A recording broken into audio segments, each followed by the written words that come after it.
सभी को good morning. आज के दिन की शुरुआत होती है मेरे ब्लैक टी के साथ। अब भी मैं नॉर्मल टी नहीं पी सकती बिकॉज ऑफ माई खांसी। ब्लैक टी पीने के बाद मैंने करी अपने स्टडी टेबल की सफाई, बिकॉज स्टडी करनी है तो क्लीन होना बहुत ज़्यादा ज़रूरी है, क्योंकि क्लीन नहीं होगा तो फिर पढ़ाई करने में मन नहीं लगेगा। इसलिए मैंने सबसे पहले उठ के ब्लैक टी पी और अपना माइंड फ्रेश करा। देन मैं अपनी पढ़ाई करने के लिए बैठ गई। सबसे पहले मैंने स्टार्ट करी अपनी कैलकुलेशन, क्योंकि अपनी कैलकुलेशन के साथ ही मैं अपनी स्टडी स्टार्ट करती हूँ। बिकॉज ऑफ माई एग्ज़ाम में मुझे टाइम बचाना है, और क्योंकि मैथ में टाइम ज़्यादा लग ही जाता है, इसलिए मैं अपनी कैलकुलेशन पे ज़्यादा वर्क करती हूँ।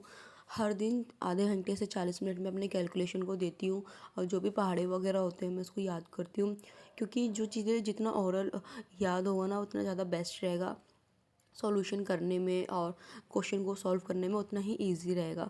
सो इसलिए सबसे पहले मैं देती हूँ अपने स्टडी में अपने 40 मिनट देती हूँ कैलकुलेशन पे। और मैं इसको यही कोशिश करती हूँ कि मैं खुद से सॉल्व करूँ। बस वो तो मैं ये नोट डाउन कर रही थी कौन सा क्वेश्चन सही है, किसका क्या पॉइंट है, बस मैं वही नोट डाउन कर रही थी। लेकिन क्वेश्चन मैं अपने माइंड में ही सॉल्व करती हूँ। इससे अपना माइंड भी बूस्ट होता है, एंड अपने पता भी चलता है कि अभी कितना हमें कैलकुलेशन में वर्क करना है, कितना नहीं करना है।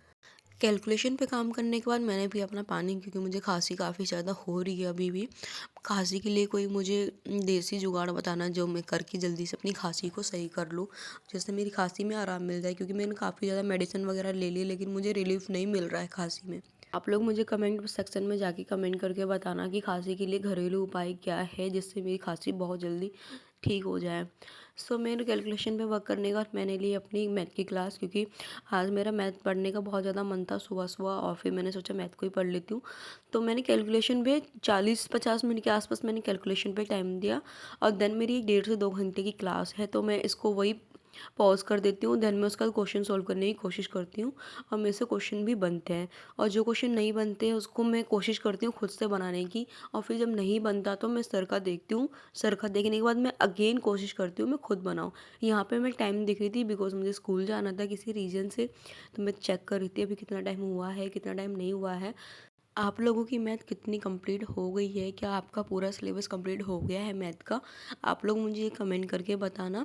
और हाँ, एक चीज़ और बताना है कि आप लोग के मॉक टेस्ट में कितने नंबर आ रहे हैं। अभी तो मैंने इतना मॉक टेस्ट नहीं दिया है, फुल लेंथ नहीं दिया है, मैथ का और रीजनिंग का ही दिया है। क्या आप लोगों को भी मॉक टेस्ट लगाने से पहले डर लगता है? मुझे तो काफ़ी ज़्यादा लगता है कि क्या स्कोर रहेगा, क्या स्कोर नहीं रहेगा। जीएस के लेकर ही मुझे डर लगता है, क्योंकि जीएस का मुझे समझ नहीं आता कहाँ से क्या क्वेश्चन पूछते हैं, क्या नहीं पूछते हैं। लेकिन फिर भी मैं कोशिश यही करती हूँ कि जितना मेरे को आता है उतना तो मैं करूँ। लेकिन कुछ क्वेश्चन ऐसे होते हैं ना जो डाउट में होते हैं, वो कन्फ्यूज़न में होता है। 50-50% ये होगा कि वो होगा, क्योंकि अगर आप ऑप्शन से भी सॉल्व कर रहे हो तो 2 ऑप्शन तो ऐसे ही जो गलत हैं वो तो हट ही जाते हैं, बट जो एकदम सिमिलर होते हैं ना उसमें थोड़ी सी दिक्कत आती है। तो मेरे साथ तो ऐसा अक्सर होता है कि मैं जब भी मॉक टेस्ट वगैरह देती हूँ ना तो मुझे थोड़ा सा हेजिटेशन बहुत ज़्यादा होती है, नर्वसनेस बहुत ज़्यादा हो जाता है, डर लगता है। आप लोग के साथ भी ऐसा है क्या? ऐसा है तो आप लोग मुझे कमेंट करके बताना। सो यहाँ मैंने अपनी मैथ कंप्लीट कर ली थी, और अब मैं आई गई थी पोहे लेने, क्योंकि बहुत तेज़ की मुझे लगी थी भूख, और मैंने कुछ बनाया ही नहीं था क्योंकि टाइम था नहीं बिल्कुल भी। सुबह उठ के मैंने क्लासेस वगैरह ली, तो सोचा पोहे खा लेती हूँ जिससे मेरा पेट भी भर जाएगा। तो मैं हो गई हूँ रेडी और मैं जा रही हूँ स्कूल। और मुझे बताना कि मेरा लुक कैसा लग रहा है। आई नो कि अब आप लोग ये सोचोगे कि ये जैकेट और अपर और लोअर पहन के क्यों जा रही है।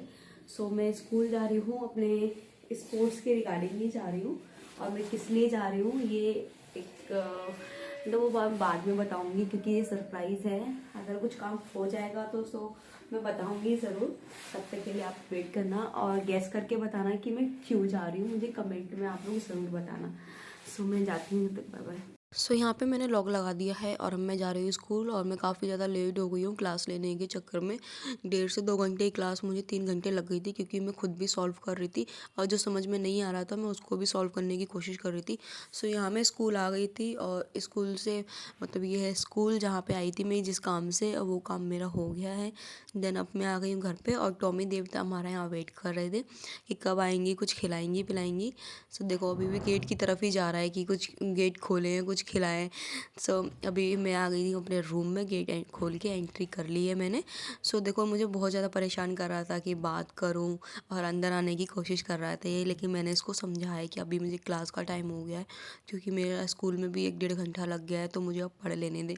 काफ़ी समझदार है और वो समझ भी गया, वो चला गया था। सो उसके बाद मैंने करी अपने स्टडी टेबल की सफाई, क्योंकि मैं डॉक्यूमेंट वगैरह लेके गई थी। और ये देखो मेरे रूम की हालत, क्योंकि मैंने सुबह सफाई नहीं करी थी। सो इसलिए अब मैं इसको सफाई कर लेती हूँ, जिससे मैं अपनी पढ़ाई दोबारा कंटिन्यू कर सकूँ। सो जल्दी जल्दी कर लेती हूँ अपने रूम की सफाई। और यहाँ जो मेरे डॉक्यूमेंट वगैरह ऐसे पड़े हुए थे ना, क्योंकि मैं फ़ाइल लेकर गई थी एक, तो 2 फाइलें मेरे पास, एक में मेरे सर्टिफिकेट वगैरह रखे हुए हैं और एक में मेरे डॉक्यूमेंट वगैरह रखे हुए हैं। तो डॉक्यूमेंट की फ़ाइल में लेके गई थी, जिससे मैंने अपनी डॉक्यूमेंट फ़ाइल वगैरह में रख दिया है। और अपने कर रही हूँ स्टडी टेबल की सफाई, अपने रूम वगैरह की सफाई कर लेती हूँ जल्दी जल्दी, जिससे मैं पढ़ाई करने के लिए दोबारा बैठ जाऊँ।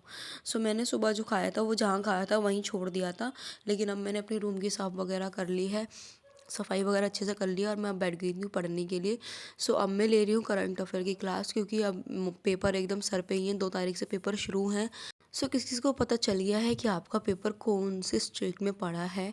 मेरा तो अभी पता नहीं चला, मैंने देखा था डाल के, तो मेरा भी कोई मतलब नहीं खुला है कि उसमें ये दिखा रहा है कि अभी आपका पेपर नहीं है, इसलिए कुछ पता नहीं चला मेरा किस किस का आ गया है, कि कहाँ पेपर पड़ा है, किस जगह पेपर पड़ा है। वो मुझे कमेंट करके बताना, और ये भी बताना कि आप लोग की प्रिपरेशन कैसी चल रही है और कितनी हो गई है। सो यहाँ मैं ले रही थी उत्कर्ष क्लासेस ले रही थी, करंट अफेयर ले रही थी। और अभी रिसेंटली जो सर ने क्लास कराई थी आज की, तो मैं वही क्लास ले रही थी, क्योंकि अभी सर इसमें संविधान वगैरह करा रहे हैं, तो इसलिए मैं पढ़ रखा है मैंने संविधान वगैरह, तो मैं उसको देख रही थी अच्छे से, दोबारा से रिवीजन कर रही थी। करंट अफेयर में संविधान कराया, देन उसके बाद सर ने करंट अफेयर वगैरह पढ़ाया प्रॉपरली। और संविधान में ये पढ़ाया कि कौन से भाग में कितना क्या है, मतलब एक 1 लाइनर में उन्होंने अच्छे से पढ़ा दिया है, जिससे कि वो ओरल में याद हो जाए और जल्दी याद हो जाए, क्योंकि उसमें बीच बीच के टॉपिक नहीं कराया, बस ये पढ़ाया कि कौन से भाग में कितना क्या है, कौन सा अनुच्छेद है, मेन मेन टॉपिक क्या है, वो सब चीज़ें सर ने पढ़ाया, जिससे मुझे जो भी याद था मुझे और रिवीजन हो गया और मुझे अच्छे से समझ में भी आ गया। तो सर की मैं ये क्लासेस ले रही थी, और मैं उत्कर्ष क्लासेस ही लेती हूँ करंट अफेयर के लिए। पहले नहीं लेती, मैं एग्ज़ाम से कुछ दिन पहले ही लेती हूँ, जिससे मुझे वो करंट अफेयर की क्लासेस याद रहे। और रिसेंटली अभी 31 नेशनल गेम हुए हैं, तो आप लोग उसको अच्छे से पढ़ लेना, क्योंकि उसमें से क्वेश्चन फंसेगा ही फंसेगा। स्पोर्ट्स के रिगार्डिंग एक ना एक क्वेश्चन तो आता ही आता है। सो आप लोग भी करंट अफेयर अच्छे से पढ़ लेना, क्योंकि जीएस का तो पता नहीं है कहाँ से क्या क्वेश्चन पड़ेगा, लेकिन आर्टिकल्स हो गए, करंट अफेयर हो गए, जो मेन मेन टॉपिक है ना, उसको आप लोग अच्छे से पढ़ लेना, जिससे आपका जीएस में भी स्कोर अच्छा हो जाए। और यहाँ जो सर एक्स्ट्रा पॉइंट बता रहे थे ना, उसको मैं नोट डाउन भी कर रही थी, ताकि मैं और रिवीजन कर सकूँ, क्योंकि इसमें से क्वेश्चन पूछेगा ही पूछेगा। सो क्लास ख़त्म होने के बाद अब मैं खाना पीना खा के फिर से बैठ गई थी क्लास लेने के लिए। और अब मैं ले रही हूँ हिस्ट्री की क्लास, क्योंकि हिस्ट्री की क्लास लेती हूँ मैं खान सर की। केजीएस ऐप पे भी इनकी क्लासेस वगैरह डली हुई हैं, लेकिन अभी जो सर ने रेलवे का पेड बैच दिया है, उसमें सर ने हिस्ट्री शुरू नहीं करा है, तो सोचा मैं यूट्यूब से ही ले लूँ, क्योंकि यूट्यूब के जो मेरे नोट्स पहले के बने हुए हैं ना, उसी को मैं रिवीजन वगैरह कर रही थी, और सर के ही मैंने क्लासेस वगैरह ले रखी हैं, तो उसी के नोट्स बना रखे हैं। सो दैट्स वाई मैं इनकी क्लास वगैरह ले रही थी। किस किस की हिस्ट्री के नोट्स पूरे कंप्लीट हैं, मतलब मुझे ये कमेंट करके बताना है कि आप लोग का पूरा सिलेबस हो गया है। मेरा तो पूरा सिलेबस हो गया है प्रॉपरली, लेकिन जो मैंने पहले पढ़ा था वो 1 लाइनर में पढ़ा था। लेकिन अब जैसे इसमें रेलवे में पूछ रहे हैं, वो थोड़ा डीप पूछ रहे हैं, क्योंकि मैंने आरपीएफ एसआई का एनालिसिस वगैरह करा ना, उसमें मैंने देखा हिस्ट्री में मतलब थोड़ा डीप में ही पूछ रहे हैं, मध्यकालीन और ये सब चीज़ें पूछ रहे हैं, तो मेरे को लगा कि थोड़ा डीप में और पढ़ना चाहिए। तो जो नोट्स वगैरह मेरे रखे थे उसको तो मैंने रिवीजन कर लिया था, लेकिन जो एडवांस में और मुझे कुछ चीज़ें ऐड करनी थी, तो मैं उसको ऐड भी कर रही थी, और साथ ही साथ में रिवीजन भी कर रही थी।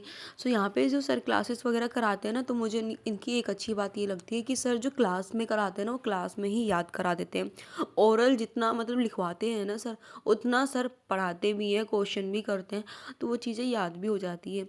अच्छी बात यही है ना इनकी, कि वो कम चीज़ें पढ़ो, लेकिन ऐसी इतना पढ़ो कि वो आपको समझ में आए, वो आपको याद रहे। तो इसलिए मैं सर की क्लासेस वगैरह लेती हूँ। हालांकि मेरे पास इनका पेड कोर्स रखा हुआ है रेलवे का, तो सर ने अभी उसमें हिस्ट्री क्लास शुरू नहीं करी है। बायो हो गया, फिजिक्स हो गया, मैथ हो गया, रीजनिंग हो गया, इन सब की प्रॉपर क्लास सर ने करा दी है, लेकिन अभी हिस्ट्री की नहीं है शुरू, ना आर्टिकल की शुरू है। तो इसलिए मैं सर की यूट्यूब से ही क्लास ले रही हूँ। अगर आपको सर का लिंक चाहिए तो मुझे बता देना कमेंट सेक्शन में, मैं आपको लिंक डाल दूँगी सर की। अगर आपका हिस्ट्री कंप्लीट नहीं है तो आप सर के यहाँ से कर सकते हो। अब वैसे भी अब टाइम नहीं है कि आप लोग नोट्स वगैरह बनाओ, लेकिन हाँ मेन टॉपिक आप लोग पढ़ लोगे तो वो ज़्यादा बेस्ट रहेगा आप लोगों के लिए भी। जिससे क्या है कि थोड़ा मैथ जो भी आपका हिस्ट्री का है ना, क्योंकि देखो मैथ और रीजनिंग तो सबको पता है कि स्कोरिंग सब्जेक्ट है, आप लोग वो बना लोगे। लेकिन जीएस में भी कुछ टॉपिक ऐसे हैं जो आपको पढ़ना ज़रूरी ही है, क्योंकि वो पढ़ोगे तो उसमें से क्वेश्चन ज़रूरी ही फंसेंगे। तो कुछ टॉपिक ऐसे हैं वो आप लोग पढ़ लेना। और जीके में रेलवे का हिस्ट्री पढ़ लेना, रेलवे का मतलब इतिहास क्या है वो सब अच्छे से पढ़ लेना। आज मैं अपनी वीडियो यहीं पे एंड करती हूँ, तब तक के लिए आप लोग अपना ध्यान रखिए। Bye bye, take care.